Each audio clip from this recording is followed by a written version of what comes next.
নমস্কার, easy Bengali education YouTube চ্যানেলের সমস্ত ভিউয়ার্সদের জানাই স্বাগতম। আজ আমি বিদ্যাসাগর ইউনিভার্সিটির বিএ ফিফথ সেমিস্টারের বেঙ্গলি অনার্স ছাত্রছাত্রীদের C11T পেপারটির সাজেশন তোমাদের সামনে তুলে ধরব। এই সাজেশনটিতে 5 ও 10 নম্বরের থাকা প্রশ্নগুলি 2024-এর জন্য কিন্তু খুব গুরুত্বপূর্ণ। তোমরা এগুলো একটু ভালো করে দেখবে। এই পেপারটির মূল বিষয়টা কি না নাট্যপাঠ। চলো এইবার দেখে নিই যে কি পড়তে হবে। প্রথমেই আসি ডাকঘর নাটকে। ডাকঘর নাটক থেকে কি পড়বে? একে রেখেছি ডাকঘর নাটকের নামকরণের সার্থকতা বিচার করো। দুইয়েতে রেখেছি রূপক সাংকেতিক নাটক হিসাবে ডাকঘর নাটকের সার্থকতা লেখো। এই প্রশ্নটি কিন্তু খুব গুরুত্বপূর্ণ।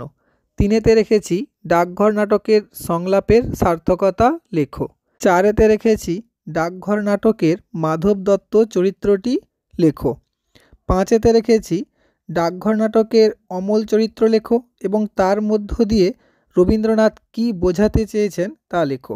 এই যে পরপর 5টি প্রশ্ন বললাম, এই 5টা প্রশ্নের মধ্যে কিন্তু পরীক্ষাতে 2টো বা 3টে প্রশ্নও কিন্তু আসতে পারে। এই 5টা প্রশ্ন কিন্তু ডাকঘর নাটকের খুব গুরুত্বপূর্ণ প্রশ্ন, তাই এই 5টা প্রশ্ন কিন্তু কেউ একদম এড়িয়ে যাবে না। আর এই 5টা প্রশ্ন তোমরা 10 নম্বরের জন্য তৈরি করবে। 6এতে রেখেছি সাংস্কৃতিক নাটক হিসাবে ডাকঘর নাটকের সার্থকতা লেখো। এই 6টা প্রশ্ন তোমরা 10-এর জন্য ভালো করে দেখবে। আচ্ছা, এরপর যেগুলো আমি বলছি সেগুলো তোমরা 5 নম্বরের জন্য ভালো করে পড়ে রাখবে। 5 নম্বরের যে সমস্ত প্রশ্নগুলি তোমরা ভালো করে পড়বে তার মধ্যে একে রেখেছি আমাকে তোমার ডাক হরকরা করে দাও, উদ্ধৃত অংশটি তাৎপর্য বিশ্লেষণ করো। 5-এর জন্য পড়বে। 2-এতে রেখেছি ডাকঘর নাটকে ঠাকুরদা ও মোড়ল চরিত্রটির গুরুত্ব লেখো। আচ্ছা, 3-এতে রেখেছি ডাকঘর নাটকে সুধা চরিত্রের গুরুত্ব লেখো। 4-এতে রেখেছি অমলের মৃত্যু সম্পর্কে রবীন্দ্রনাথের অভিমত লেখো। 5-এতে রেখেছি তিনি স্বয়ং আজ আসছেন, তার কাছে আজ কিছু প্রার্থনা করো। একথা কে কাকে বলেছে? এখানে কার আসার কথা বলা হয়েছে, তার কাছে কে কি প্রার্থনা করবে। 6-এতে রেখেছি তোমরা এই রাজার হরকরাদের চেনো, একথা কে কাকে বলেছে, রাজার হরকরাদের পরিচয় দাও। আচ্ছা, 7-এ রেখেছি দইওয়ালার পরিচয় দাও। আচ্ছা, 8-এ রাখছি ডাকঘর নাটকে ব্যবহৃত মোটিভ সম্পর্কে লেখো। মোটিভ কিন্তু ডাকঘর নাটকে 5 নম্বরের জন্য গুরুত্বপূর্ণ। এরপর আসি শাহজাহান নাটকে। শাহজাহান নাটক থেকে তোমরা কি পড়বে? 10 নম্বরের জন্য পড়বে একে রেখেছি ট্র্যাজেডি হিসাবে শাহজাহান নাটকটির সার্থকতা বিচার করো। এই প্রশ্নটা কিন্তু পরীক্ষাতে খুব সম্ভবত দেখতে পাওয়া যাবে, তাই এই প্রশ্নটা কিন্তু তোমরা খুব ভালো করে পড়বে। 2-এতে রেখেছি শাহজাহান নাটকে সঙ্গীতের ব্যবহার লেখো। এটাও কিন্তু খুব গুরুত্বপূর্ণ প্রশ্ন। 3-এতে রেখেছি শাহজাহান নাটকে ঔরঙ্গজেব চরিত্রটি লেখো। আচ্ছা, 4-এতে রেখেছি শাহজাহান নাটকে শাহজাহান চরিত্রটি বিশ্লেষণ করো। আর 5-এতে রেখেছি শাহজাহান নাটকের নায়ক বিচার করো। এই 5টা প্রশ্ন কিন্তু খুব গুরুত্বপূর্ণ। এই 5টা প্রশ্নের মধ্যেও কিন্তু 2টো দেখা যেতে পারে। এই 5টা প্রশ্ন তোমরা 10 নম্বরের জন্য কিন্তু খুব ভালো করে পড়ে রাখবে। আচ্ছা, এরপর আসি 5 নম্বরের প্রশ্নে।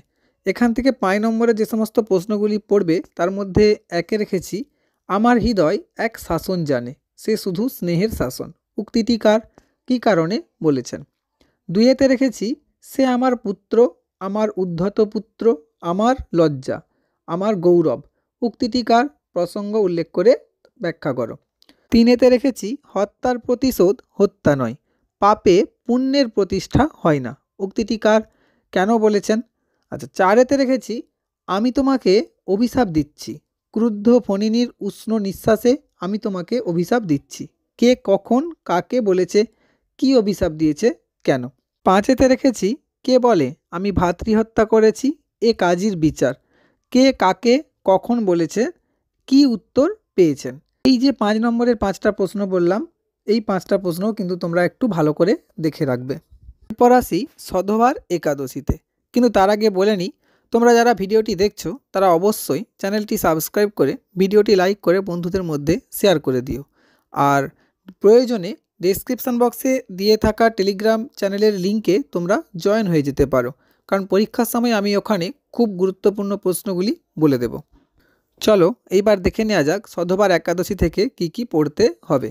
দেখো, সধবার একাদশী থেকে কিন্তু অনেক প্রশ্ন হয়, ঠিক আছে। আমার মনে হয় এই বছর তোমরা ডাকঘর এবং শাহজাহান এই দুটো নাটকের উপর খুব জোর দাও, তাহলে কিন্তু এখান থেকে কম প্রশ্ন করে তোমরা বেশি প্রশ্ন কমন পেয়ে যেতে পারবে। আর সধবার একাদশীতে কিন্তু অনেক প্রশ্নই রয়েছে যেগুলো খুবই গুরুত্বপূর্ণ। সধবার একাদশী থেকে যে 10 নম্বরের যে সমস্ত প্রশ্নগুলি তোমরা পড়বে তার মধ্যে একে রেখেছি সধবার একাদশী নাটকে সমকালের যে সমাজ চিত্র ফুটে উঠেছে তা আলোচনা করো। এই প্রশ্নটা কিন্তু খুব গুরুত্বপূর্ণ। 2-এতে রেখেছি করুণকেও উজ্জ্বলতর করবার জন্য তিনি হাস্যরসের অবতারণা করেন। দীনবন্ধুর নাটক ও প্রহসন অবলম্বনে অভিমতটির যথার্থতা নিরূপণ করো। এটাও কিন্তু খুব গুরুত্বপূর্ণ। 3-এতে রেখেছি সধবার একাদশী নাটকটির নামকরণের সার্থকতা বিচার করো। 4-এতে রেখেছি সধবার একাদশী নাটকে কুমুদিনী চরিত্রের গুরুত্ব লেখো। এই প্রশ্নটা কিন্তু তোমরা ভালো করে পড়বে, নামকরণ বা কুমুদিনী। 5-এতে রেখেছি সধবার একাদশী নাটকের নায়ক বিচার করো।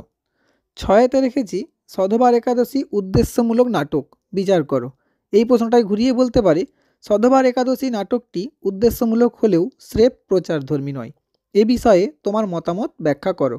7-এতে রেখেছি সধবার একাদশী নাটকের গঠনগত কৌশল ও শ্রেণী নির্ণয় করো। এই প্রশ্নগুলি তোমরা 10 নম্বরের জন্য পড়বে। তবে বলে রাখি 10 নম্বরের প্রশ্ন যে সবসময় 10 নম্বরই আসবে এমন কিন্তু নয়, 5-এও আসতে পারে এখান থেকে। 5 নম্বরের জন্য যে সমস্ত প্রশ্নগুলি পড়বে এখান থেকে তার মধ্যে একে রেখেছি আমরা নাচতে জানি নে, গাইতে জানি নে, কথা কইতে জানি নে, কিসে ওর মনোরঞ্জন করব, এ কথা কে কেন বলেছে, তাৎপর্য লেখো। 2-এতে রাখছি চরিত্র বিশ্লেষণ করো, জীবনচন্দ্র, অটল, কেনারাম ডেপুটি, এগুলো তোমরা 5 নম্বরের জন্য পড়বে। এখান থেকে তোমরা এই প্রশ্নগুলি ভালো করে পড়ে রাখো। আর যদি তোমরা পরবর্তী পেপারগুলির সাজেশান পেতে চাও তাহলে অবশ্যই চ্যানেলটি সাবস্ক্রাইব করে তোমরা বেল আইকনটি ক্লিক করে রাখবে, যাতে খুব তাড়াতাড়ি নোটিফিকেশান পেয়ে যাও। আর বারবার বলছি যে তোমরা কিন্তু টেলিগ্রাম চ্যানেলে জয়েন হয়ে যাবে। পরীক্ষার সময় লাস্ট মিনিট সাজেশান বা খুব গুরুত্বপূর্ণ প্রশ্নগুলি আমি এখানে আপলোড করে দেব, নয় টেলিগ্রাম চ্যানেলে বলে দেব। ধন্যবাদ।